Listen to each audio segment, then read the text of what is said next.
to begin to receive their pay, and they have already worked for this number of months. Mr. Speaker, something must happen. A decision, Mr. Speaker, has got to be made. And I think this Senate, Mr. Speaker, has a role to play in making that firm decision, led, of course, by our majority leader. Mr. Speaker, this issue of CHPs, it's becoming a national nuisance, really.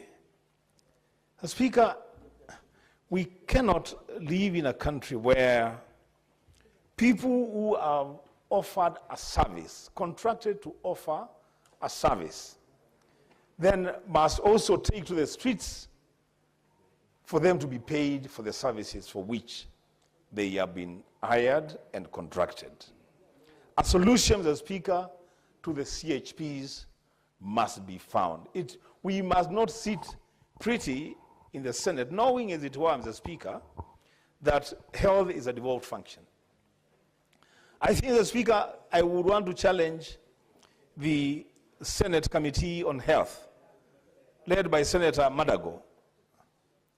Mr. Speaker, I know they have tried to do what they have tried to do, but I want to challenge them to now draw the line in the sand and say enough is enough. We cannot have these demonstrations outside Parliament, in the streets of Nairobi, every day, every week, for people just demanding the same thing, and it is their right to be paid this money, Mr. Speaker. Something really must happen so that we get done with this matter. Mr. Speaker, on the issue of, under the same schedule, the first schedule, on the issue of KIBs. Mr. Speaker, for whatever reason, whatever wisdom was used to phase out the allocation of the national government share to county governments to construct the industrial parks, there were two phases that I know of. There was phase 1 and then there is phase 2. My county, Kitui, Mr. Speaker, did not make the list for the first phase.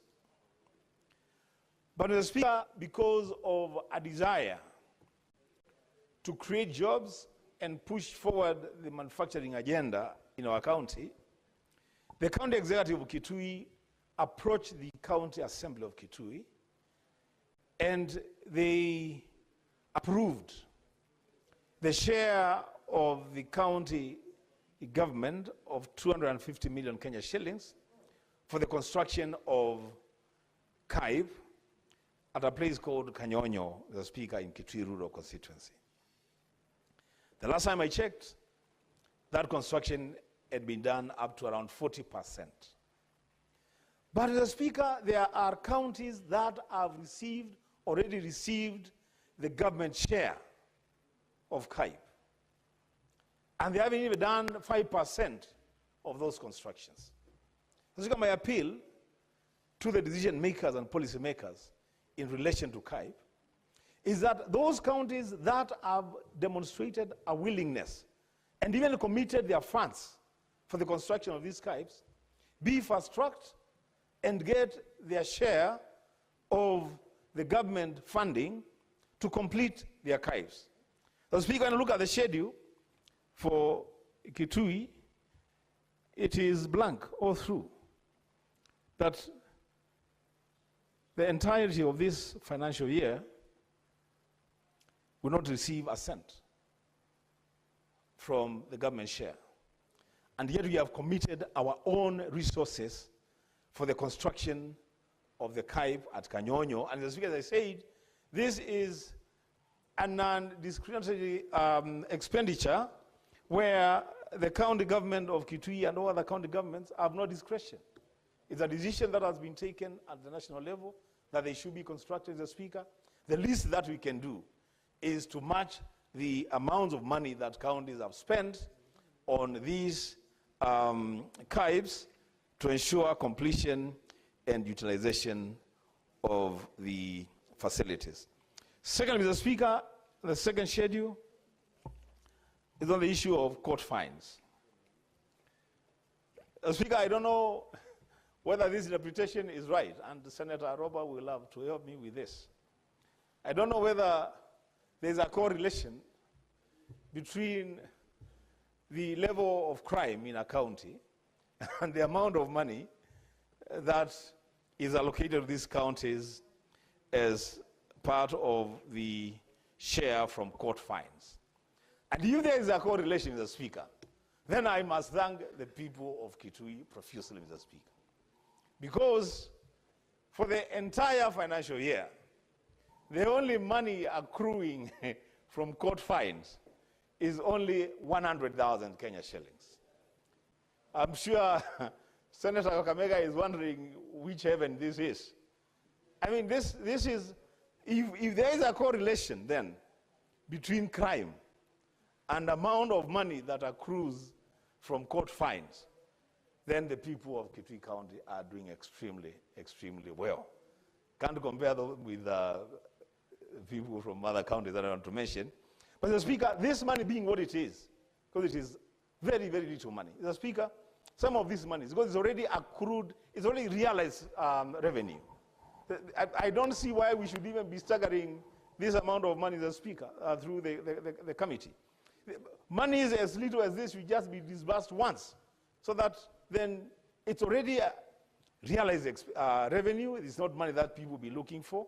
It's money that they have contributed to the exchequer. If they can just get this money and do with it as is the right way to deal with it. The Speaker, with those many remarks, I support the schedule. I thank you. Now, before I allow more comments on this motion, allow me to make this communication. I'd like to acknowledge the presence in the public gallery this afternoon of visiting teachers and students from Tengecha Boys High School in Kericho County. The delegation comprises 3 teachers and 57 students who are in the Senate for a one-day academic exposition. Honorable Senators, in our usual tradition of receiving and welcoming guests to Parliament, I extend a warm welcome to them, and on behalf of the Senate and my own behalf, wish them a fruitful visit. Also, I'd like to acknowledge the presence in the Speaker's Gallery this afternoon, a visiting delegation of legal officers from the Parliament of Ghana, who are undertaking a benchmarking visit in collaboration with the legal officers in the Directorate of Legal Services in the Senate. Honorable Senators, I request each member of the delegation to stand when called out so that you may be acknowledged in the Senate tradition. Ms. Doreen Asante, Ms. Mary Wendy Yebo, and Mr. Edwin Trufor. Honorable Senators, on behalf of the Senate and on my own behalf, I extend a warm welcome to them and wish them a fruitful visit. I'll call upon the Majority Leader to extend a word of welcome to both delegations. You may proceed, Majority Leader. Good. Thank you. Mr. Speaker, I join you on behalf of my colleagues here in the House this afternoon to welcome this visiting delegation from Tengecha High School. This is one of the top performing schools in our county. I hope, Mr. Speaker, that they will get a full value of the time that they took out of school to come and interact with members here. I have watched them patiently and keenly follow through with the discussions in the House this afternoon. I did not know that they are from my county, but I'm proud of them for the journey that they have traveled in making this institution a great institution. Mr. Speaker, I wish them well as for the remainder of the day, and even as I travel back home to Kericho. I will step out briefly to meet with them, Mr. Speaker, and share with them one or two things. Lastly, Mr. Speaker, is to also welcome our visiting delegation from the Parliament of Ghana, Mr. Speaker. Our staff in Parliament, Mr. Speaker, rank up there with the very best you can find globally. I say this, Mr. Speaker, because I have served as a chairperson